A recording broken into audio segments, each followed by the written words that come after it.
এই মতিউর রহমানের সবচেয়ে বড় ফেতনাবাজ। বর্তমান মুসলমান সমাজের জন্য কয়েকটা লোক আছে জঘন্যতম ফেতনাবাজ।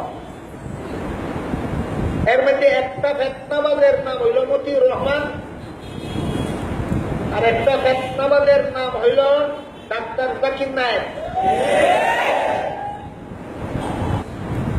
মতিউর রহমান দাম্মানের বৈশা ইন্টারনেটের মাধ্যমে সারা দুনিয়াতে কুহুরি মতবাদ, ভ্রান্ত মতবাদ, বাতিল মতবাদ প্রচার করা যাচ্ছে।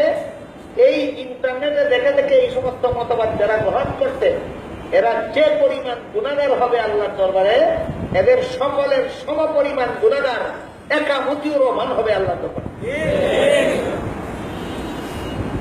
এই জন্য এই মতিউর রহমান হইল বর্তমান দুনিয়ার মুসলমান সমাজের এক বিষকুড়া, এক মহা জঘন্যতম হত্যা।